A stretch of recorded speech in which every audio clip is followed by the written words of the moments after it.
Welcome to the podcast on Uganda. We are always lucky, always privileged with captains of industry subject matter experts, and today is no different. We have Dr. Shamim K. Matovu. She is an author, she is a leader, and today we're going to be discussing her book, Lean Strategies for Managers, an expert guide for any forward-thinking manager or leader. It could be a leader in your church, in your school, in your book clubs, whatever it is, strategies cut across. So welcome to the show, Ms. Shamim. Thank you very much. How are you feeling? It's comfortable to call me Shamim. People work too hard, especially in Uganda. People want their titles, but you deserve it because you're very young. It's good to know it's achievable. I agree. Rather than say Miss Shamim, call me Shamim.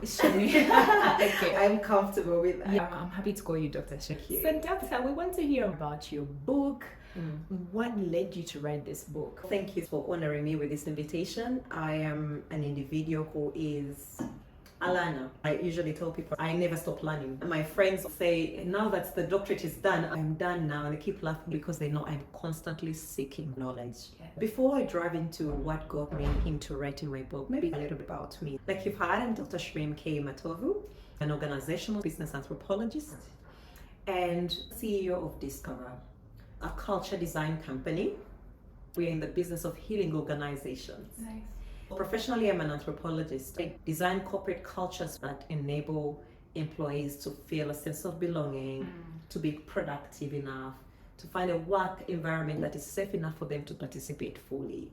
So the difference of what we bring into the market as anthropologists is that if you think of the terrain today and what's happening in terms of the transformation within organizations, there are a lot of organizations that are seeking change, transformation in terms of the way they work, in terms of understanding their people better, in terms of understanding the trends that are hitting us in the market today. You see that geopolitical environment is also changing. A lot of things are happening around us. So the opportunity we bring as anthropologists is the expertise. Consulting agencies do general consulting, so you do consulting in different areas, but our specialties in organizational culture and leadership. So anything people consulting that brings about efficiency for your people, creating a safe work environment where culture grows in this market. Discover. Right. So what do we bring that is different? Anthropologists study people behavior, norms, values, what makes them who they are. There are a lot of people who do this kind of work. Yeah. The difference is in our approach to believe you don't just fix people. You need to understand and live with them and understand exactly why they do things they do, the way they do them. So what we bring in, especially very critical, is the ethnographic approach in research. We live with you in a community. Our community is organizations that we work with. We work with large corporations. And so to understand their people, the systems, the behavioral element of what they do, the power dynamics as well. So living with people enables us then recognize and critique, ask questions about the things that are happening. Right. Rather than traditional consulting where I give you a framework, I use with another company and say, let's do this and get it done. Nice. It doesn't really work like that. Yeah. We specialize in ensuring we see each system as separate from the other, and not all organizations are the same. This is where your name, Dr. Culture, comes from. Absolutely, that's where my name Dr. Culture comes from. So because the essence, even among my friends, is constantly checking behavior, asking questions around what we do and why we should also be humane. For us, one of the ethical elements of anthropologists is that we do not harm the people we study. Even as we come into organizations, a lot of the times our buy-in with the leaders, but you see also the essence is to ensure we work for the people. We work for the people that work for the system. Right? So it's not where we come in to do organizational research and we're asking questions about what's happening. We want it to be very productive so that we can work with you and collaborate with you to find a solution that is sustainable for your business, to lead you into the space that you're going into. It's funny how we were discussing this last week. We have organizations. Yes. We'll find talents and place them. However, some do not last long. I was having a conversation with one of the CEOs and I was asking them, how do you onboard them? How well do you brief company culture? Gen Zs not only want money, but to be a part of something bigger. How do you articulate that to the employees so they feel part of that and preach the gospel? They received it, the vision clearly defined. How do we come to lead? How do we come to the book? Yeah. So interesting. So this very question that you anchor it on is that we need to identify the trends in the markets. Post-COVID era, people started to ask themselves, what is the meaning of what I do? Where am I on this planet? I know I had to ask myself, do I still want to work with this group of people? Do I still want to work in this industry? What do I want to do? Who do I want to work with? So I asked myself those questions. And even today, as we engage with organizations, our conversation is around purpose. When talking about building culture for the organization, we also articulate the purpose. I need to know whether what I am doing is of greater good. I need to know whether there is something that applies from my own work. How do I develop beyond this? That's the challenge for many organizations today. You find people who will tell you, I've been with this organization for 5 years, for 7 years I'm in the same role. If you're not at the C level, That could be two ways. It could be the individual or the company. absolutely. We are challenging leaders in the way we work to enable them also articulate the purpose of the company. So that as individuals are within the company and they're operating, they're participating fully, they're able to see themselves in what they deliver. You see the whole language about side hustles. And I've always told leaders that you see it's very, very important for you to know what your employees do outside of your work. Not to spy on them, but to understand their talents so you can maximize that potential. Absolutely. Because you see, when people are venturing out in other spaces, you're able to understand what's their full potential. How can I leverage this talent so they feel they belong with the company? When my talent is fully utilized, I do not have the time to look outside. Right? But when I feel you don't see me, one of the deepest treasures is kinship. And kinship is belonging. We all want to be a part of a community, right? When I work for an organization like Discover, I want to feel a part of that community. And for me as an individual, I think professionally, but also personally in my values, I want every person, every company that interacts with Discover to feel a part of Discover. It is an element because even our clients, big corporations, they're looking for niche boutique agencies that offer expertise that will drive value into their business, right? We are in the business of all our clients. And I know a time when this whole doctor culture thing came about, one of my friends was asking me a question. They saw me with one of our clients. We were in an activity. I don't even remember what that activity was. But we did that activity with one particular client. Then I was with another client in a different activity. And she asked, how do you do this? I said, what do you mean? When I see you with your clients, you're like an employee in the organization. I love what I do. I did not just train in my space. It's purposeful. I went on a purpose journey and reveals that my purpose is to unlock people potential on the African continent. It doesn't mean that we'll only operate on the African continent because also we work across the globe. But that is our focus because there is something about the African continent. And so getting to write this book, it's my expertise, my personal purpose. As a young person in my life, as a young person working in corporate, I experienced amazing people that saw my talent and brought me along. There is something I don't take for granted, and that's my faith. I also recognize God has placed amazing people before me that have held my hand throughout my journey. Someone will recognize you and say, oh, I met this person, they did say this, they're different. Imagine that person has experienced you differently and another person differently, but they also recognize you have something special. The book is about my experiences, first of all. As a young person in corporate, I experienced a life with the worst leaders. I will even call them managers. I don't take it personally. No, because you're absolutely. But I recognize we do get people into positions before they are ready. They could have been good people, but they did not have the right support to be nurtured into becoming the right managers and leaders. So I got to think about that because I always give myself grace. Give an opportunity to people to prove themselves. So I will not take it on face value. So if someone said, oh, by the way, this person XYZ, oh, they're not as good, I don't take another person's opinion over you because it could have been a bad day. Yeah. Whatever It wasn't happened, your experience, absolutely, that's it the could have been different. But also because I know that as a leader, I've had to walk into rooms where as a young person, as a black girl in Europe, people have their own perceptions about you. You don't blame their perceptions because it's a system. Until you prove yourself. I don't feel the need to prove myself. But I've always said to myself, you will love me. I don't force you to love Or me. you don't have to. But in my heart, I know you will. Yeah. Because I do not compromise my values. My work is not easy because I don't tell you what you want to hear. People do not like change, right? People are scared of change. When I turn up, I understand perceptions of other people. It could be you're challenging narratives that people have been acquainted to for a very long time, right? And so for you to take that personally, you're not the right person to be in that space. Professionally, I read people. Yes. I know when you don't like me. Energy doesn't lie. I don't force you to like me. My responsibility is to be professional. So now our listener is a patriot, young, they probably started their business and don't have the structures for this counter, right? Yeah. In practical ways, break it down for that young listener. They have 2-3 people or even 5 or 10. Yes. How easy would it be to incorporate this culture in their businesses, especially because Uganda is quite an informal economy?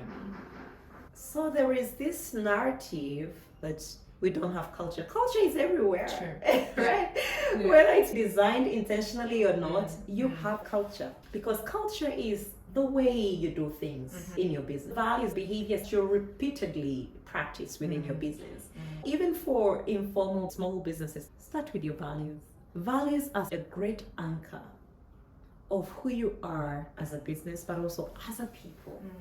Because you see, people don't buy into organizations. They don't buy into buildings. No. I'll tell you that our clients I don't think that they would care if Discover was operating under a tree. Yeah. They care about the value connection and the system we give. The purpose we have is driving businesses to resilience and sustainability. We build human-centered organizations that put people at the center. Even smaller or informal businesses, your customer is a person. Yeah. So treat them as you would treat yourself. The core of it all is how we see the vision for our businesses, the purpose we have, and that's what we call emotional culture. For you to connect with me, you need to see what we share together. What is my purpose? What is your purpose? When people reach out to talk about unlocking potential, I'm excited because I know that is the reason why I'm on this planet, right? So tomorrow when God is asking me, what did you do? I blessed you with all this. What did you do? I'm able to say, Lord, I did my work. As a small business owner, as an informal business, whatever it is that it is for you. And I also like us to challenge our mindset. Every time we look at our businesses as small, informal, you start to do mediocre work, right? The challenge we have as Ugandans is always telling me, think big, think big. Absolutely. We have allowed ourselves to accept mediocrity. Serving our clients, building our businesses, we see it as a small thing. You're moving around with your suitcase. Look at it as an investment. Work up with a reason. Whether you've invested your time, your money, my biggest capital is my mindset. I invest in what I consume because this is my capital, right? If my capital tells me what is the value I'm bringing to people, to companies that trust us with their businesses, right? With their people. You have the culture. Ask yourself, is this culture for us or against us? Your first interface with culture is your internal stakeholder, which is you as a business leader and the people that you work with. If your employees are complaining about you as a leader, I will tell you that my personal values are the values articulated in Discover.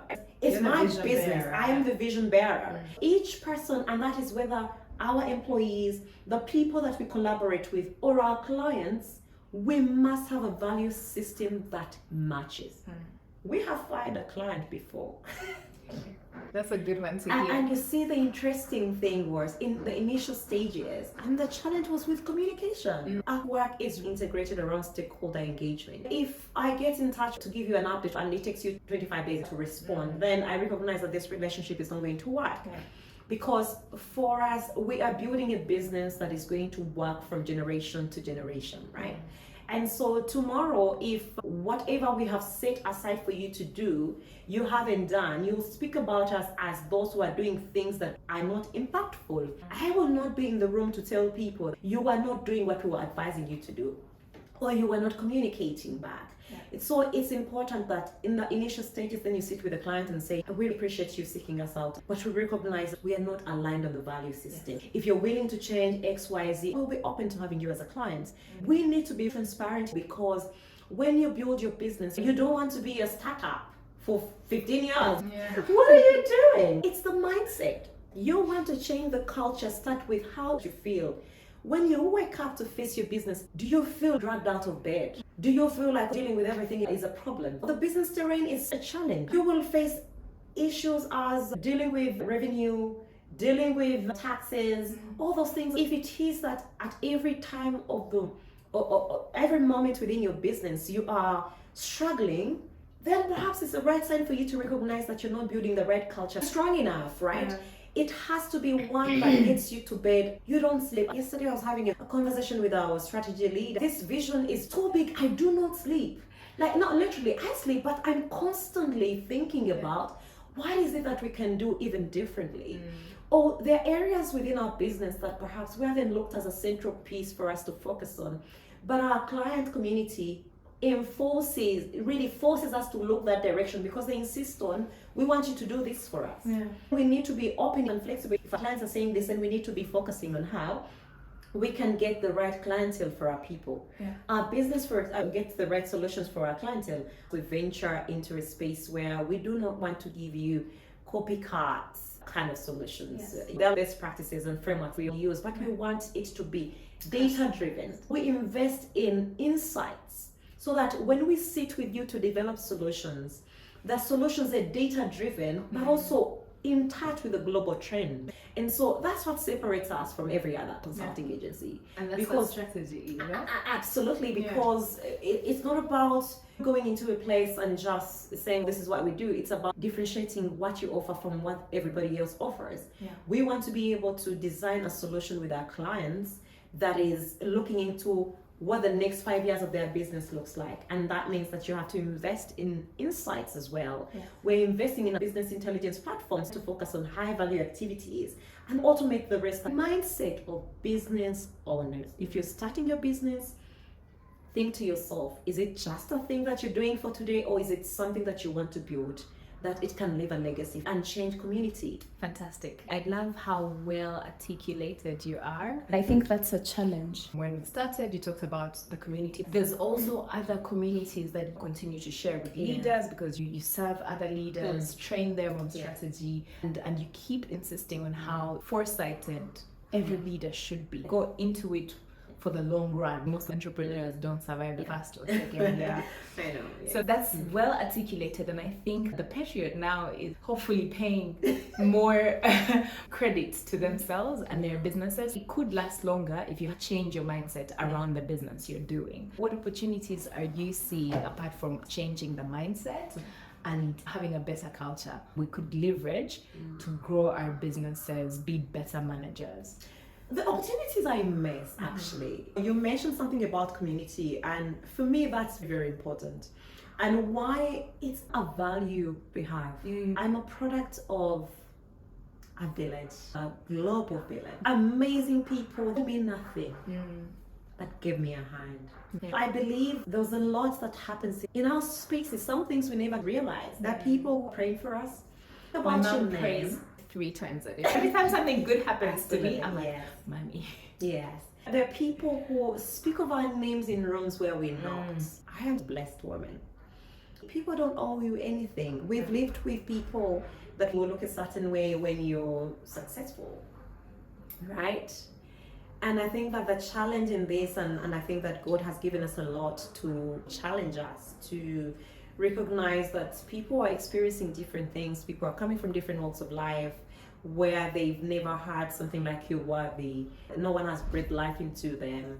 They've never seen themselves beyond what they grew up seeing. I speak from a place of privilege, from the love of God and the opportunities God has placed before me. Privilege from the relationships that have become a part of my life, focused on seeing that grows over time. I also believe that we're all privileged in one or the other. It's about the mindset. So when we speak about community, see it from a perspective that this is enough for all of us. Part of privilege is looking at the opportunity to be exposed to a different world. What the rest of the world is doing is collaboration. Yeah. And one of the things that I saw very powerful during COVID, I'm a shopper. I love Shopping. I love shopping. I love shopping. Yeah. And I witnessed something very interesting on the high street. I noticed that you have one store that merges with another store.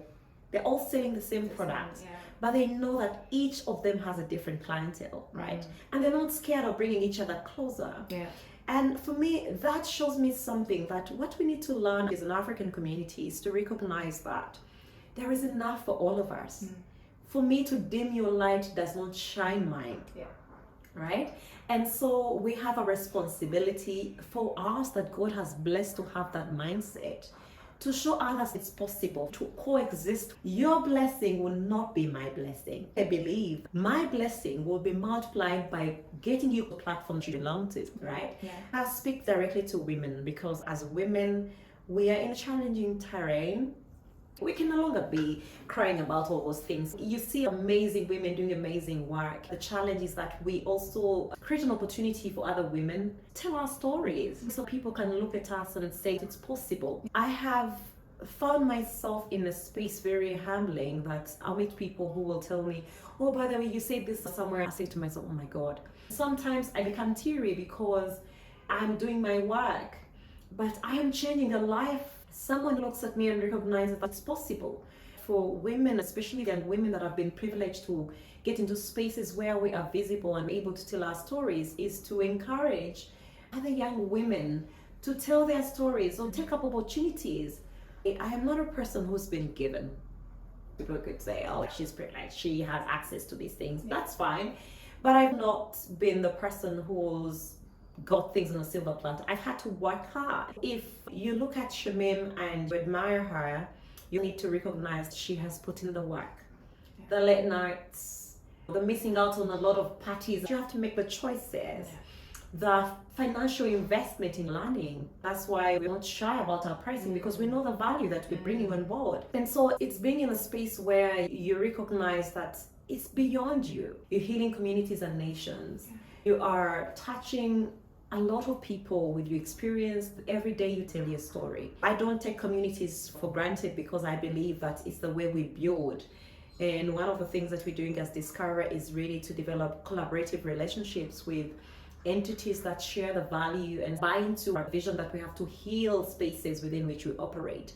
So we are in touch with those relationships because we believe when you have a community, you get there faster. Absolutely. And just to write on what you're saying now, you've built a community for yourself, but also with other leaders, with your podcast, Imposter CEO podcast. Yeah. If you do have the imposter syndrome, this is probably one. So just from the title, this is for you. For any leader, any manager, from the leaders you brought onto the podcast. We're talking about the community you built and building a nation. I wonder, from the leaders you have interacted with, what are those things from the change you talked about earlier? If you had the right infrastructure, you would implement it well. If there's a policymaker, an investor, a young entrepreneur or a student, what would those be? Because change is still going to happen. We need to be open to understanding we are not in business as usual. Yeah. I grew up in Watoto Church. We pride ourselves in bringing healing to the city and the nation. At Discover, we bring healing to organizations. We thrive in chaos because our clients come to us when they have a need, and that is the chaos. Maybe it's misalignment with leadership. They created the right environment for their people to work, but people seem to be taking it for granted. It could be that there's conflict, people's morale is low, so that's the chaos for organizations, right? So we thrive in chaos because then what we bring expertise to collaborate with your people within organizations to develop solutions that really are going to enable you to have a better environment. We don't fix organizations. We look at them in a systems thinking perspective. So you coexist with each other, right? One thing leads into the other. Yeah. And so focusing on what is it that is happening internally. Our signature product is culture design. That's why we call ourselves a culture design company. We do a culture audit. And often we recognize that also sometimes our clients sometimes do not know what they need, right? They will tell you we need to transform this. Do we know where we're coming from? We need to audit and understand what's happening so we can transform those areas. Those become different projects and organization as a consultancy agency to realize how that looks for your strategic objectives. Perhaps I will focus on human capital development. And for me, that's personal, but also professional. Because I believe that we must be able to articulate the value we bring in spaces, right? If you think about, for example, our RAN middle income status, these are all metrics with the World Bank, and we've seen other countries that have gone before us. I love history and international development, and one of the countries that really fascinated me was South Korea, and it's so far away from us. But if you think about what they did and what we are doing now, Uganda is on the right track to middle income status. For example, the massive challenges we have in trains. When I just came to Uganda, people used to say they couldn't come in time because it's raining, and I couldn't understand it until I had to experience. And I said, oh my God, this is what it means. One day I attempted to drive through the rain. By the time I got to where I was going, I had no mud flaps. My car was missing parts because of the flooding. Yeah. You see what has happened recently with the floods as well. As a country, as a government, as policymakers, we are investing in infrastructure development. You know, our excitement about the oil, there was some enthusiasm about what that would mean for our community. Yeah. And as a country, but also there are several other initiatives happening. If you think about Africa Free Continental Trade Area, we as business owners should invest in understanding what that means for us, because we constantly focused on this is the Ugandan market. No, we can operate beyond the borders. These initiatives they come in to challenge us. If you are offering something of value, it should go beyond the borders. Perhaps focusing on human capital development. I've had the opportunity to critique the draft National Development Plan. One of the areas that are being spoken about is human capital development. There's a lot of conversation about unemployment in this country. But unemployment is not only a problem of Uganda, it's a problem for the whole world. What are other people doing? I've seen narratives online that really upset me, where people say, you don't need a degree to do this. I look and say, no, we don't have to bastardize education. It's very important. What's important is to recognize the skills we are gaining and why we are gaining them. Because I believe, for example, I will stand tall in every space and say I'm a proud anthropologist because I know the value I'm bringing. If the challenge is that we have human capital that is lagging, we need to match the skills that are desirable in the market. What does the market look like? What is it looking for?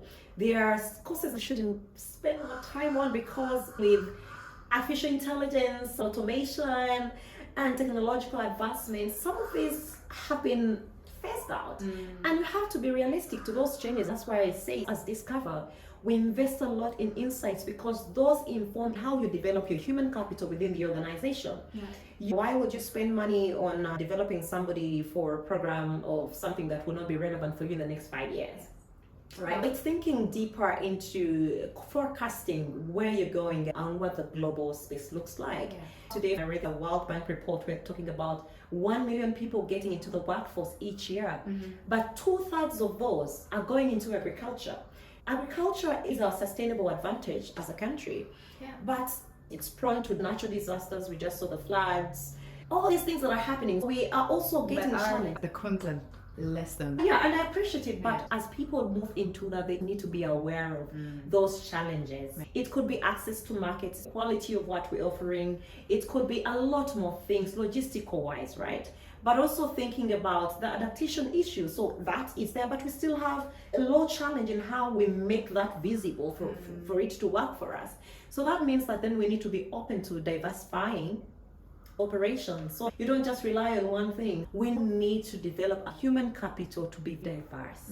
When I have person A in my company, they can do this, that it's relevant to the next 5 years of my business. So now we're speaking directly to the business leaders in how they also inform and allocate capital within their business, in whether rescaling their people. For young people in the corporate space, ensuring you want to take your space, you must be relevant, and your relevance is about value, nothing else. Well, you had it from the horse's mouth. Dr. Shamin, thank you so much. Is that what you think it would take for Uganda to achieve a middle class economy? Yes, I do. Yes, I do. Of course, it's not just that, but it's a lot more things to focus on. The government is looking at how we prioritize our funding.